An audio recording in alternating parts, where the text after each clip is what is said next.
Chapter 12. Dr. Seward's Diary. 18th September. I drove at once to Hillingham and arrived early. Keeping my cab at the gate, I went up the avenue alone.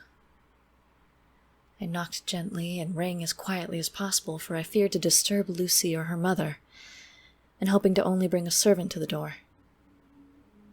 After a while, finding no response, I knocked and rang again. Still no answer. I cursed the laziness of the servants that they should lie abed at such an hour, for it was now 10 o'clock, and so rang and knocked again, but more impatiently, but still without response. Hitherto I had blamed only the servants, but now a terrible fear began to assail me. Was this desolation but another link in the chain of doom which seemed drawing tight round us? Was it indeed a house of death to which I had come? Too late. I knew that minutes, even seconds of delay might mean hours of danger to Lucy, if she had again one of those frightful relapses, and I went round the house to try if I could by chance find an entry anywhere. I could find no means of ingress. Every window and door was fastened and locked, and I returned baffled to the porch. As I did so, I heard the rapid pit-pat of a swiftly driving horse's feet. They stopped at the gate, and a few seconds later I met Van Helsing running up the avenue. When he saw me, he gasped out, "Then it was you, and just arrived. How is she? Are we too late? Did you not get my telegram?" I answered as quickly and coherently as I could that I had only got his telegram early in the morning, and had not a minute in coming here, and that I could not make any one in the house hear me. He paused and raised his hat as he said solemnly, "Then I fear we are too late. God's will be done." With his usual recuperative energy, he went on, "Come, if there be no way open to get in, we must make one. Time is all in all to us now." We went round to the back of the house, where there was a kitchen window. The professor took a small surgical saw from his case, and handing it to me, pointed to the iron bars which guarded the window. I attacked them at once, and had very soon cut through 3 of them. Then with a long, thin knife, we pushed back the fastening of sashes, and opened the window. I helped the professor in, and followed him. There was no one in the kitchen, or in the servants' rooms, which were close at hand. We tried all the rooms as we went along, and in the dining room, dimly lit by rays of light through the shutters, found 4 servant women lying on the floor. There was no need to think them dead, for their stertorous breathing and the acrid scent of laudanum in the room left no doubt as to their condition. Van Helsing and I looked at each other, and as we moved away he said, "We can attend to them later." Then we ascended to Lucy's room. For an instant or two we paused at the door to listen, but there was no sound that we could hear. With white faces and trembling hands, we opened the door gently and entered the room. How shall I describe what I saw? On the bed lay 2 women, Lucy and her mother. The latter lay farthest in, and she was covered with a white sheet, the edge of which had been blown back by the draught through the broken window, showing the drawn, white face with a look of terror fixed upon it. By her side lay Lucy, with face white and still more drawn. The flowers which had been round her neck were found upon her mother's bosom, and her throat was bare, showing 2 little wounds which we had noticed before, but looking horribly white and mangled. Without a word, the professor bent over the bed, his head almost touching poor Lucy's breast. Then he gave a quick turn of his head, as of one who listens, and leaping to his feet, he cried out to me, "It is not yet too late! Quick, quick, bring the brandy!" I flew downstairs and returned with it, taking care to smell and taste it, lest it too were drugged like the decanter of sherry which I found on the table. The maids were still breathing, but more restlessly, and I fancied that the narcotic was wearing off. I did not stay to make sure, but returned to Van Helsing. He rubbed the brandy, as on another occasion, on her lips and gums, and on her wrists and the palms of her hands. He said to me, "I can do this, all that can be at the present. You go wake those maids. Flick them in the face with a wet towel, and flick them hard. Make them heat and fire and a warm bath. This poor soul is nearly as cold as that beside her. She will need to be heated before we can do anything more." I went at once and found little difficulty in waking the 3 of the women. The 4th was only a young girl, and the drug had evidently affected her more strongly, so I lifted her on the sofa and let her sleep. The others were dazed at first, but as remembrance came back to them, they cried and sobbed in a hysterical manner. I was stern with them, however, and would not let them talk. I told them that one life was bad enough to lose, and that if they delayed, they would sacrifice Miss Lucy. So, sobbing and crying, they went on their way, half-clad as they were, and prepared fire and water. Fortunately, the kitchen and boiler fires were still alive, and there was no lack of hot water. We got a bath and carried Lucy out as she was, and placed her in it. Whilst we were busy chafing her limbs, there was a knock at the hall door. One of the maids ran off, hurried on some more clothes, and opened it. Then she returned and whispered to us that there was a gentleman who had come with a message from Mr. Holmwood. I bade her simply tell him he must wait, for we would see no one now. She went away with the message, and, engrossed with our work, I clean forgot all about him. I never saw in all my experience the professor work in such deadly earnest. I knew, as he knew, that it was a stand-up fight with death, and in a pause told him so. He answered me in a way that I did not understand, with the sternest look on his face could wear. If that were all, I would stop here where we are now, and let her fade away into peace, for I see no light in life over her horizon. He went on with his work with, if possible, renewed and more frenzied vigor. Presently we both began to be conscious that the heat was beginning to be of some effect. Lucy's heart beat a trifle more audibly to the stethoscope, and her lungs had perceptible movement. Van Helsing's face almost beamed, and as we lifted her from the bath and rolled her in a hot sheet to dry her, he said to me, "The first gain is ours. Check to the king." We took Lucy into another room, which had by now been prepared, and laid her in bed and forced a few drops of brandy down her throat. I noticed that Van Helsing tied a soft silk handkerchief round her throat. She was still unconscious, and was quite as bad as, if not worse than, we had ever seen her. Van Helsing called in one of the women, and told her to stay with her and not take her eyes off her till we returned, and then beckoned me out of the room. "We must consult as to what is to be done," he said, as we ascended the stairs. In the hall he opened the dining-room door, and we passed in, he closing the door carefully behind him. The shutters had been opened, but the blinds were already down, with obedience to the etiquette of death which the British women of the lower classes always rigidly observes. The room was, therefore, dimly dark.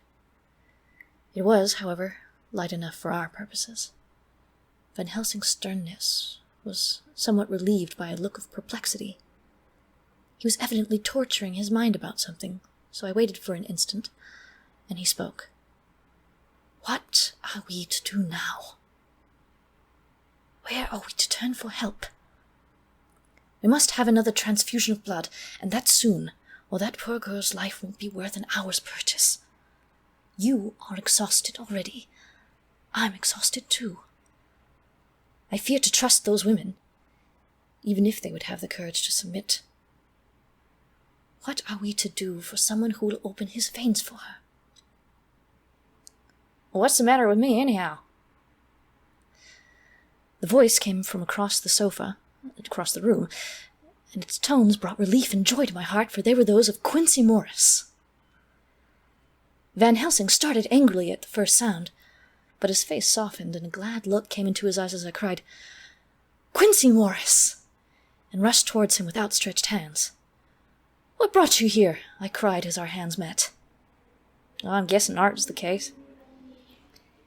He handed me a telegram. "Have not heard from Seward for 3 days, and am terribly anxious. Cannot leave. Father's still in the same condition. Send me word how Lucy is. Do not delay. Holmwood. I think I came just in the nick of time. You know you have only to tell me what to do. Van Helsing strode forward and took his hand, looking him straight in the eyes as he said, "A brave man's blood is the best thing on this earth when a woman is in trouble. You're a man, and no mistake. Well, the devil may work against us for all he's worth, but God sends us men when we want them." Once again, we went through that ghastly operation. I have not the heart to go through the details. Lucy had got a terrible shock, and it told on her more than before, for though plenty of blood went into her veins, her body did not respond to the treatment as well as on the other occasions. Her struggle back to life was something frightful to see and hear. However, the action of both heart and lungs improved, and Van Helsing made a subcutaneous injection of morphia, as before, and with good effect. Her faint became a profound slumber. The professor watched whilst I went downstairs with Quincy Morris, and sent one of the maids to pay off one of the cabmen who were waiting. I left Quincy lying down after having a glass of wine, and told the cook to get ready a good breakfast. Then a thought struck me, and I went back to the room where Lucy now was. When I came softly in, I found Van Helsing with a sheet or two of notepaper in his hand. He had evidently read it, and was thinking it over as he sat with his hand to his brow. There was a look of grim satisfaction in his face, as of one who has had a doubt solved. He handed me the paper, saying only, "It dropped from Lucy's breast when we carried her to the bath." When I had read it, I stood looking at the professor, and after a pause asked him, "In God's name, what does it all mean? Was she or is she mad? What sort of horrible danger is it?" I was so bewildered that I did not know what to say more. Van Helsing put out his hand and took the paper, saying, "Do not trouble about it now. Forget it for the present. You shall know and understand all in good time, but it will be later. And now, what is it that you came to me to say?" This brought me back to fact, and I was all myself again. "I came to speak about the certificate of death. If we do not act properly and wisely, there may be an inquest, and that paper would have to be produced. I am in hopes that we need have no inquest, for if we had it, it would surely kill poor Lucy, if nothing else did. I know, and you know, and the other doctor who attended to her knows, that Mrs. Westenra had a disease of the heart, and we can certify that she died of it. Let us fill up the certificate at once, and I shall take it myself to the registrar and go on to the undertaker." "Good! Oh, my friend John, well thought of. A truly Miss Lucy, if she be sad in the foes that beset her, is at least happy in the friends that love her. 1, 2, 3, all open her veins for her, besides one old man." "Ah, yes, I know, friend John, I am not blind. I love you all the more for it. Now go." In the hall I met Quincy Morris, with a telegram for Arthur telling him that Mrs. Westenra was dead, that Lucy also had been ill, but was now going on better, and that Van Helsing and I were with her. I told him where I was going, and he hurried me out, but as I was going said, "When you come back, Jack, may I have 2 words with you all to ourselves?" I nodded in reply and went out. I found no difficulty about the registration, and arranged with the local undertaker to come up in the evening to measure for the coffin and to make arrangements. When I got back, Quincy was waiting for me. I told him I would see him as soon as I knew about Lucy, and went up to her room. She was still sleeping, and the professor seemingly had not moved from his seat at her side. From his putting his finger to his lips, I gathered that he expected her to wake before long and was afraid of forestalling nature. So I went down to Quincy and took him into the breakfast room, where the blinds were not drawn down, and which was a little more cheerful, or rather, less cheerless, than the other rooms. When we were alone, he said to me, Now, Jack Stewart, I don't want to shove myself in anywhere where I've no right to be, but this is no ordinary case. You know I love that girl, and I wanted to marry her, but although all that's past and gone, I can't help but feeling anxious about her all the time. What is it's wrong with her? The Dutchman, the fine old fellow he is, I can see that. Said that time you two come into the room that you must have another transfusion of blood and that both you and he were exhausted. Now, I know well that you medical men speak in camera, and that a man must not expect to know what they consult about in private, but this is no common matter, and whatever it is, I've done my part. That not so? That's so, I said, and he went on. I take it both you and Van Helsing had done already what I did today. That not so? That's so. And I'm guessing Art was in it, too. When I saw him 4 days ago at his own place, he looked queer. I've not seen anything pulled down so quick as when I was on the pampas and had a mare I was fond of go grass all the night. One of those big bats they call vampires had goat her tonight. What with his gorge and the vein left open, there wasn't enough blood in her to let her stand up, and I'd put a bullet through her as she lay. Now, Jack, if you may tell me without betraying confidence, Arthur were the first. That not so? As he spoke, the poor fellow looked horribly anxious. He was in a torture of suspense regarding the woman he loved, and his utter ignorance of the terrible mystery which seemed to surround her intensified his pain.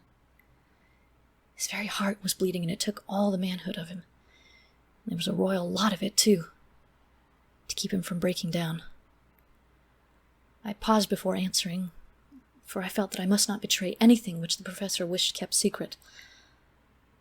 But already he knew so much and guessed so much that there could be no reason for not answering, so I answered in the same phrase.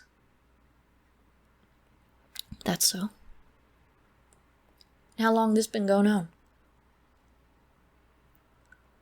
About 10 days. 10 days? Well, and I guess, Jack, sir, that poor pretty creature that we all love has had put into her veins within that time the blood of 4 strong men. Man alive, her whole body wouldn't hold it. Then, coming close to me, he spoke in a fierce half-whisper. What took it out? I shook my head. That, I said, is the crux. Van Helsing's simply frantic about it, and I'm at my wit's end. I can't even hazard a guess. There's been a series of little circumstances which have thrown out all our calculations as to Lucy being properly watched. But these shall not occur again. Here we stay until all be well or ill. Quincy held out his hand. Count me in, he said. You and the Dutchman tell me what to do, and I'll do it. When she woke late in the afternoon, Lucy's first movement was to feel her in her breast, and to my surprise, produced the paper which Van Helsing had given me to read. The careful professor had replaced it where it had come from, lest on waking she should be alarmed. Her eyes then lit on Van Helsing and on me too, and gladdened. Then she looked round the room, and seeing where she was, shuddered. She gave a loud cry, and put her poor thin hands before her pale face. We both understood what it was meant. That she had realized to the full her mother's death. So we tried what we could to comfort her. Doubtless sympathy eased her somewhat. She was very low in thought and spirit, and wept silently and weakly for a long time. We told her that either or both of us would now remain with her all the time, and that seemed to comfort her. Towards dusk, she fell into a doze. Here, a very odd thing occurred. While still asleep, she took the paper from her breast and tore it in two. Van Helsing stepped over and took the pieces from her. All the same, however, she went on with the action of tearing as though the material was still in her hands. Finally, she lifted her hands and opened them as if she was scattering the fragments. Van Helsing seemed surprised, and his brows gathered as if in thought. but he said nothing. 19th of September. All last night she slept fitfully, being always afraid to sleep, something weaker when she woke from it. The professor and I took turns to watch. We never left her for a moment unattended.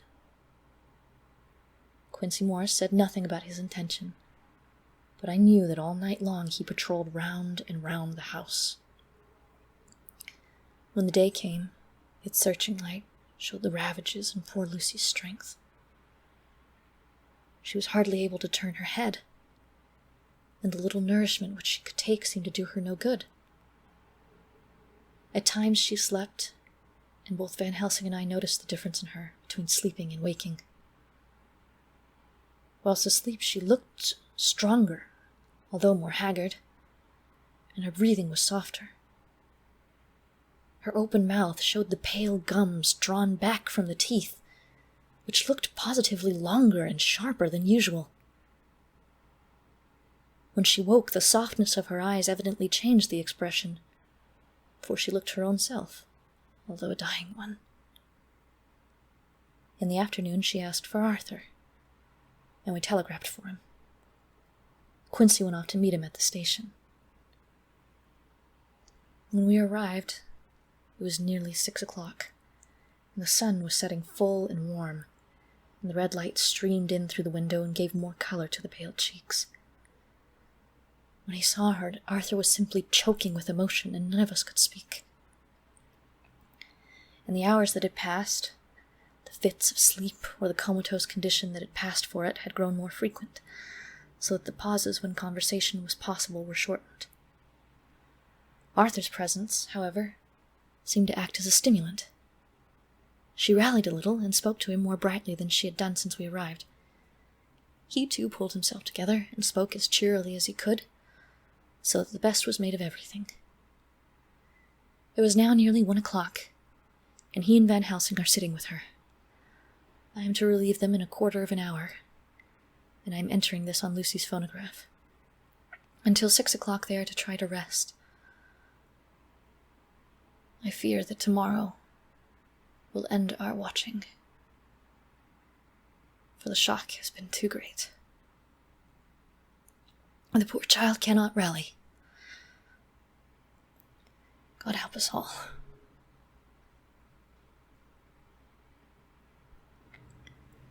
Letter Mina Harker to Lucy Westenra. Unopened by her. 17th of September.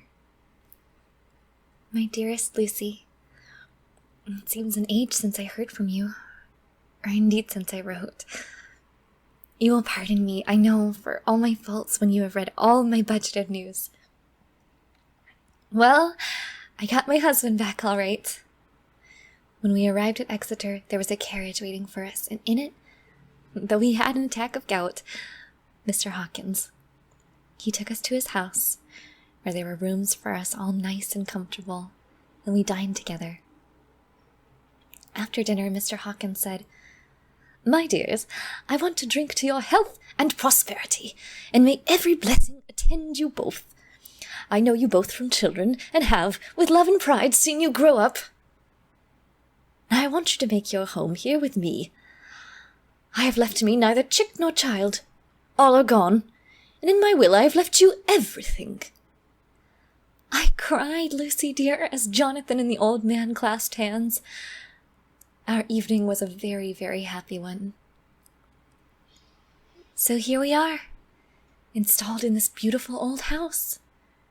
And from both my bedroom and the drawing room I can see the great elms of the cathedral close, with their great black stems standing out against the old yellow stone of the cathedral.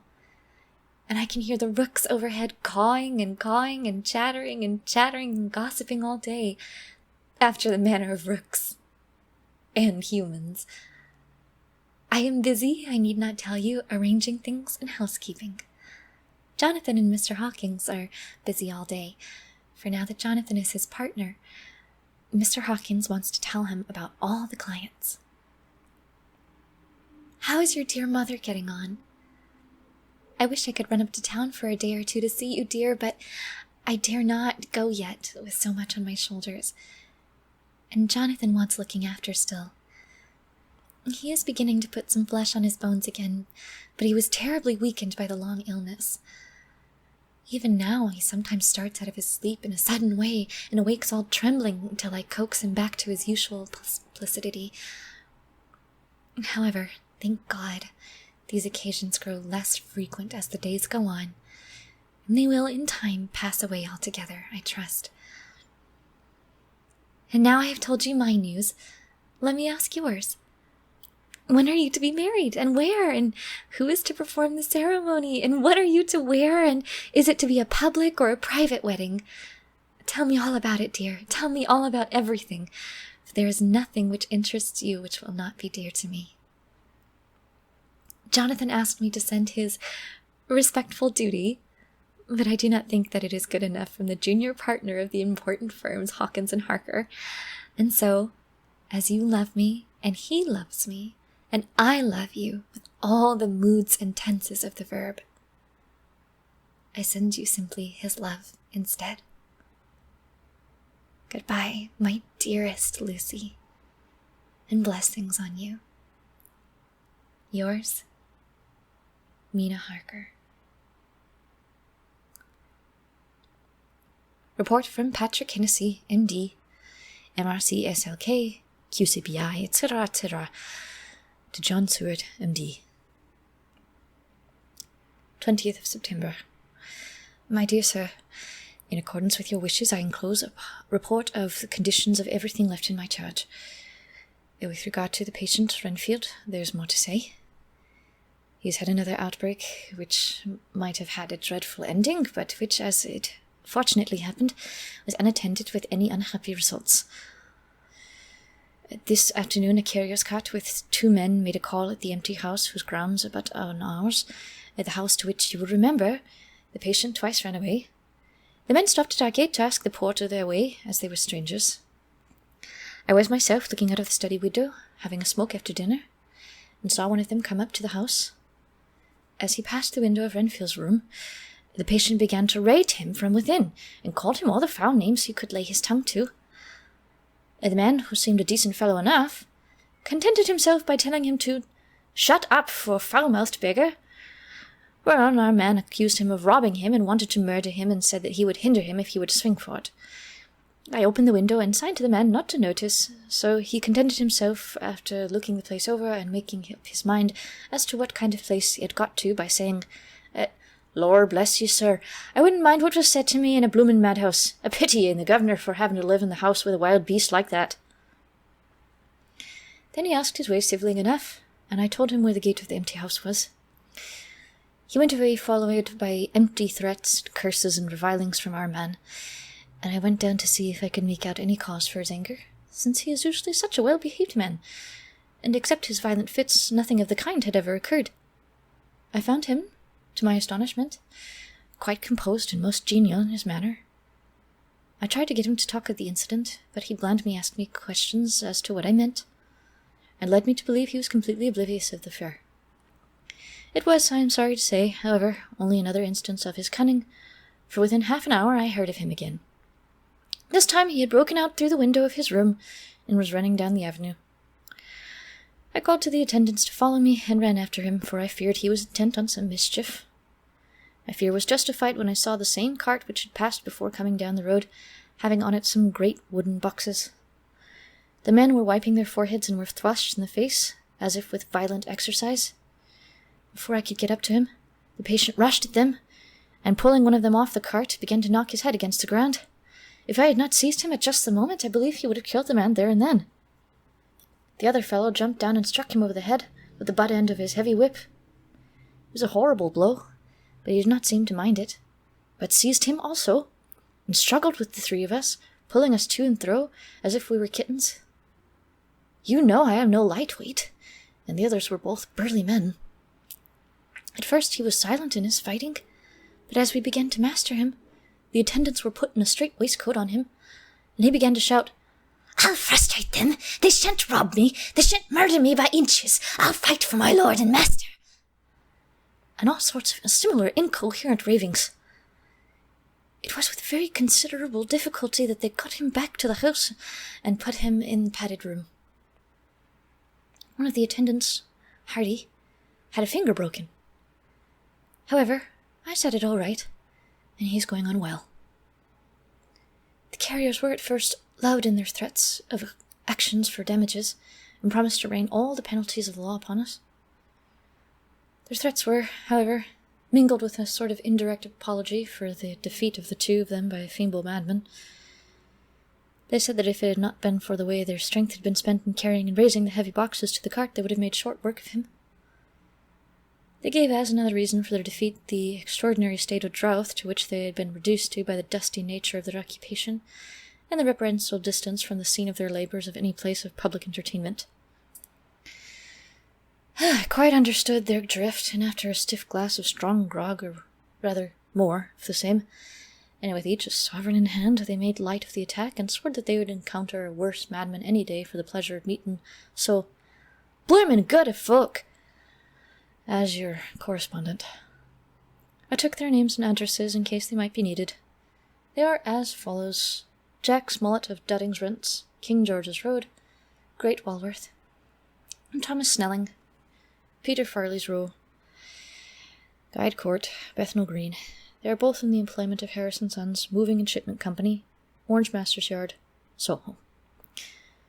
I shall report to you any manner of interest occurring here, and shall wire you at once if there's anything of importance. Believe me, sir, yours faithfully, Patrick Hennessy. Letter, Mina Harker to Lucy Westenra. Unopened by her. 18th of September. My dearest Lucy, such a sad blow has befallen us. Mr. Hawkins has died very suddenly. Some may not think it so sad for us, but we had both come to love him, that it really seems as though we had lost a father.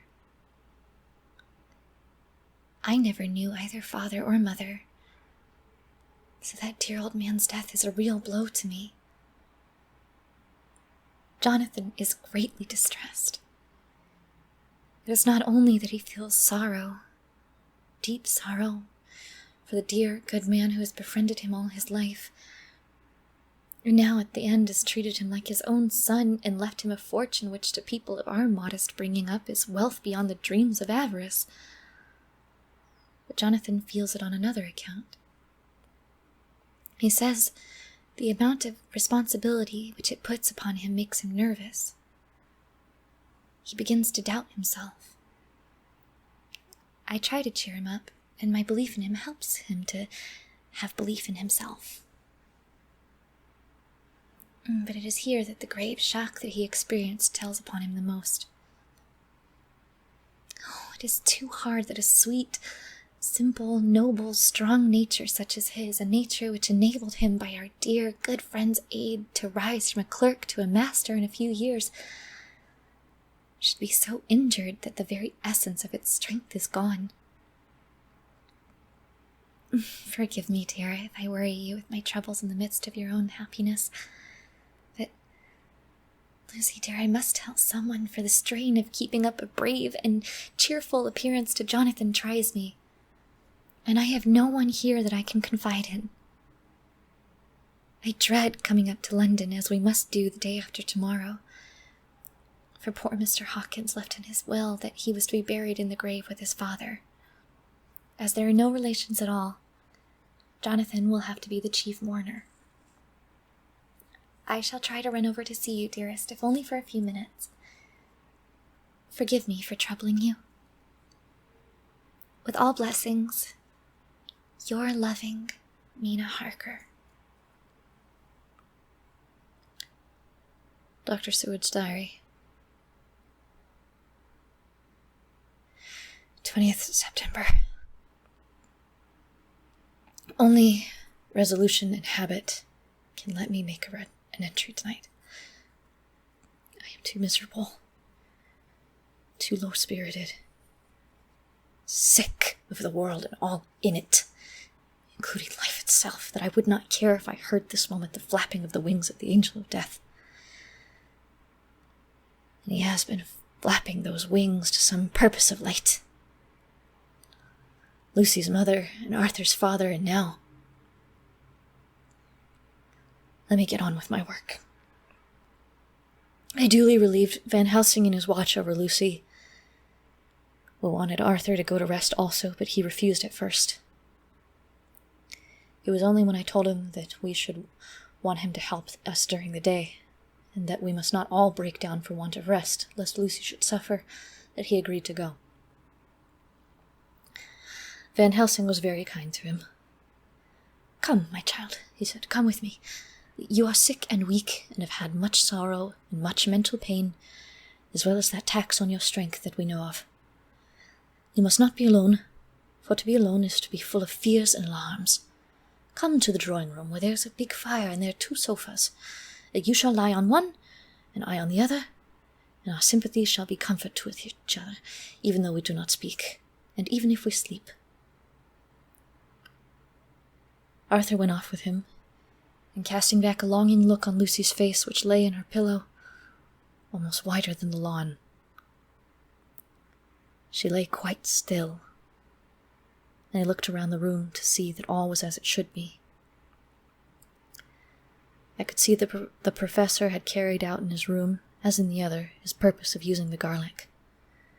The whole of the window sashes reeked with it, and round Lucy's neck, over the silk handkerchief which Van Helsing made her keep on, was a rough chaplet of the same odorous flowers. Lucy was breathing somewhat stertorously, and her face was at its worst, for the open mouth showed the pale gums. Her teeth, in the dim, uncertain light, seemed longer and sharper than they had been in the morning. In particular, by some trick of the light, the canine teeth looked longer and sharper than the rest. I sat down beside her, and presently she moved uneasily. At the same moment there came a sort of dull flapping or buffeting at the window. I went over to it softly and peeped out by the corner of the blind. It was a full moonlight, and I could see that the noise was made by a great bat, which wheeled around, doubtless attracted by the light, although so dim, and every now and again struck the window with its wings. When I came back to my seat, I found that Lucy had moved slightly, and had torn away the garlic flowers from her throat. I replaced them as well as I could, and sat watching her. Presently she woke, and I gave her food, as Van Helsing had prescribed. She took but a little, and that languidly. There did not seem to be with her now the unconscious struggle for life and strength that had hitherto so marked her illness. It struck me as curious that the moment she became conscious, she pressed the garlic flowers close to her. It was certainly odd that whenever she got into that lethargic state, with a stertorous breathing, she put the flowers from her, but that when she waked she clutched them close. There was no possibility of making any mistake about this, for in the long hours that followed she had many spells of sleeping and waking, repeated both actions many times. At 6 o'clock, Van Helsing came to relieve me. Arthur had fallen into a doze, and he mercifully let him sleep on. When he saw Lucy's face, I could hear the hissing indraw of breath, and he said to me in a sharp whisper, "Draw up the blind. I want light." Then he bent down, and, with his face almost touching Lucy's, examined her carefully. He removed the flowers and lifted the silk handkerchief from her throat.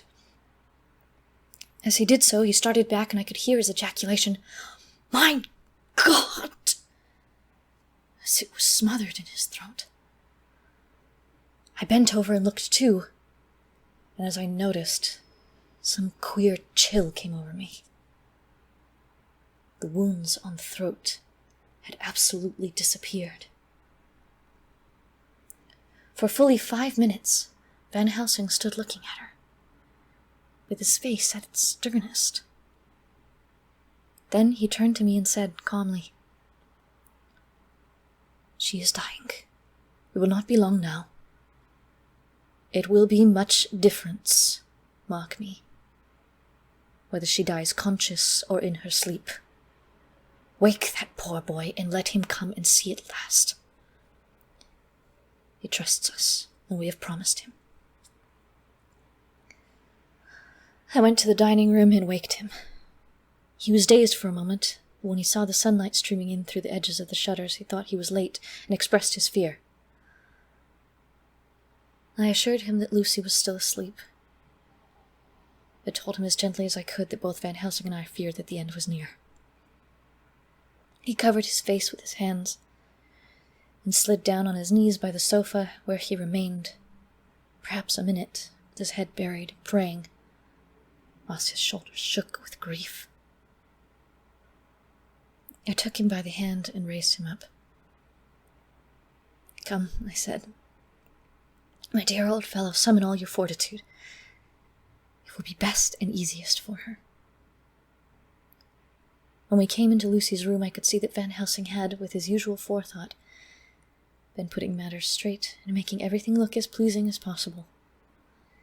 He had even brushed Lucy's hair, so that it lay on the pillow in its usual sunny ripples.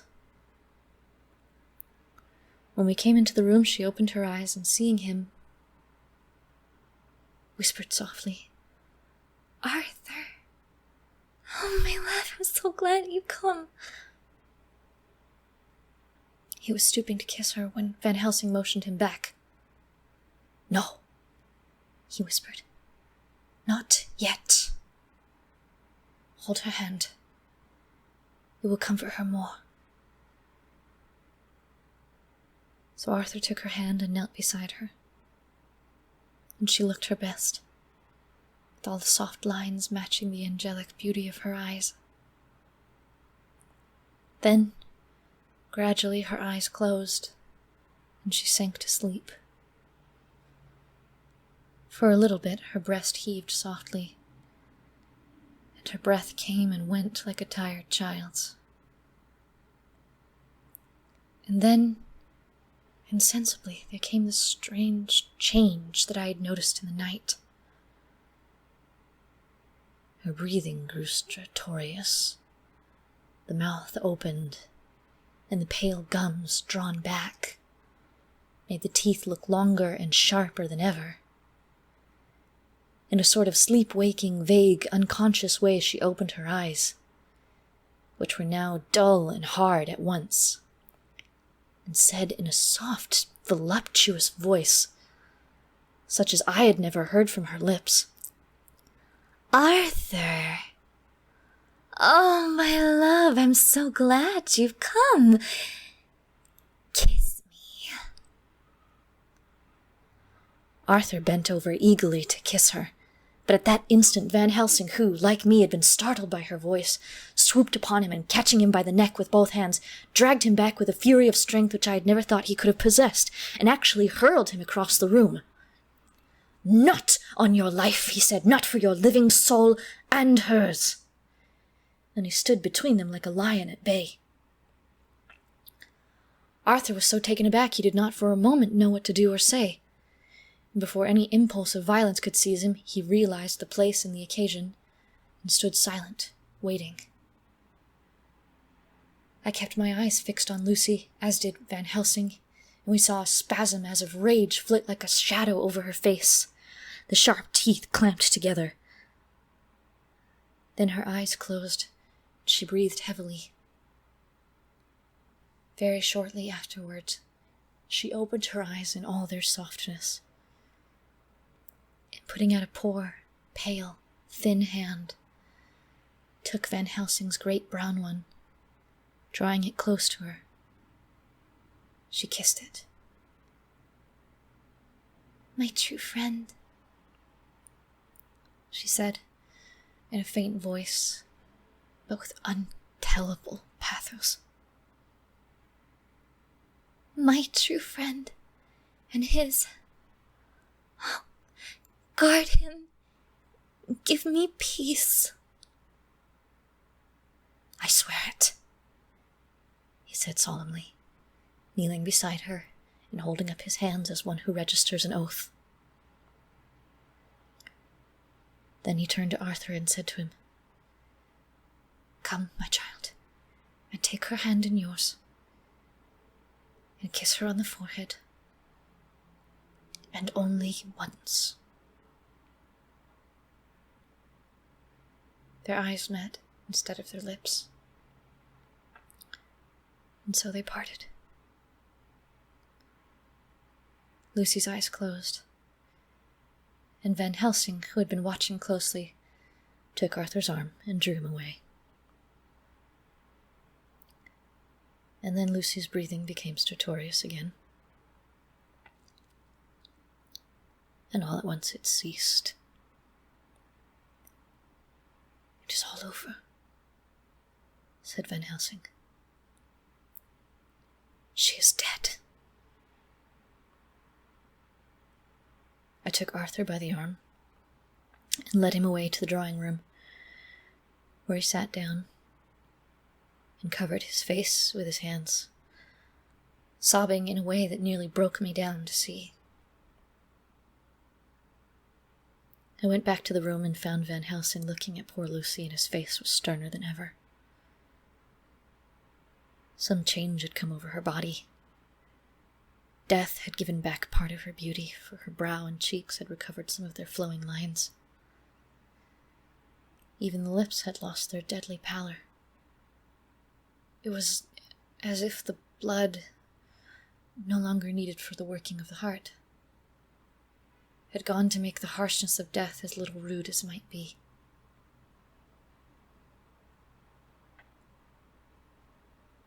We thought her dying whilst she slept, and sleeping when she died. I stood beside Van Helsing and said, Well, poor girl. There's peace for her at last. It's the end." He turned to me and said with a grave solemnity, "Not so, alas, not so. It is only the beginning." When I asked him what he meant, he only shook his head and answered, "We can do nothing as yet. Wait and see."